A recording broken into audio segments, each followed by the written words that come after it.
As a product director or as a CPO, you are not in a company just to assign work to your product team. You are there so you can build the systems, you can build the teams and the strategies that are going to drive real business impact. But unfortunately, many product leaders and product teams fail to do this.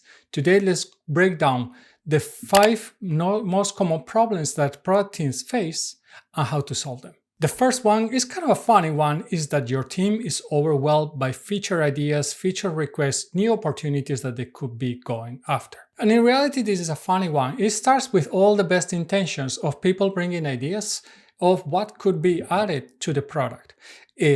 Sales teams or customers comes with suggestions of what could be added to the product so you can sell more, so you can drive more customers, so you can drive more success, more adoption, and so on. But in the end, it only boils down to making sure that you're building a system for your team to be able to surface those opportunities that really are going to drive business impact. You're going to do this by having a strategy which is going to drive business impact, or it should drive business impact, and making sure that you are able to identify those opportunities that are going to advance those strategies.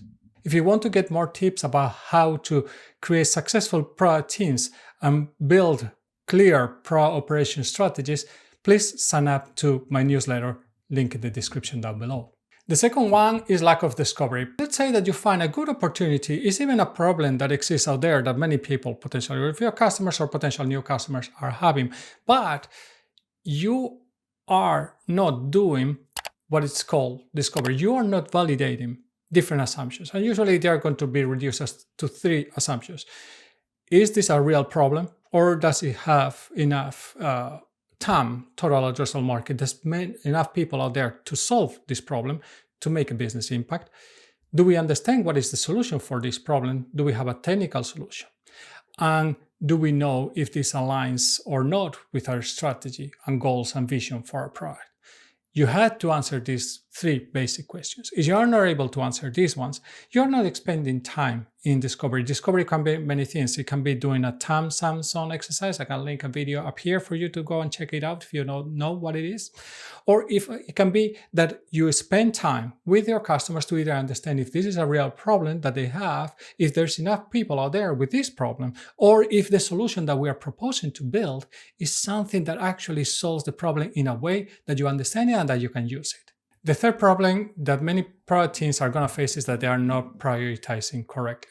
They might be prioritizing, they might be using some of those fancy frameworks to try to understand the impact of different opportunities, something like ICE, RISE, value versus effort, whatnot. But the problem is that very often, what I'm seeing is that they are not really, or they have not really defined a clear strategy, and they don't really have the means to evaluate those opportunities against those strategic goals that the company, the business has. And very often, product teams are going to prioritize based on what they have listened more recently, based on the person that maybe escalates requests or opportunities the most, or based on what is coming down from management team. Although there might be some good reasons for this, even especially when you think about from management team, if you have defined a clear strategy, you don't need so much that input or that direct, request from management. Actually, you should have already discussed with the management team what is the strategy, and you should be able to validate or evaluate the impact of different opportunities, the priorities of different opportunities against that strategy. Of course, you can review it with your management team, which is always a good practice. The fourth one is probably one of the most frustrating things to happen for a product person or a product team.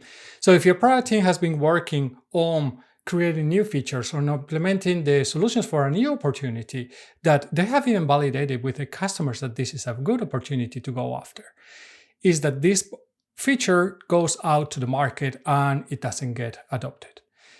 It doesn't mean that it's necessarily the wrong solution, that is the wrong problem. It might be that it's not marketed properly, or it might be that it's released in the wrong way. It might be that our releases have so much noise, so many different features, that everything gets diluted because nothing gets impact.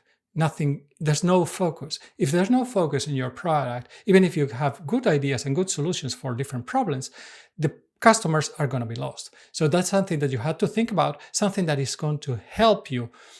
The way that you are releasing, the way that you are launching your product, the different versions of your product, how you're marketing, how you're promoting it, this is going to help bring that, let's call it noise, around those features that you are thinking that are going to bring the biggest impact and the biggest bang basically for your back.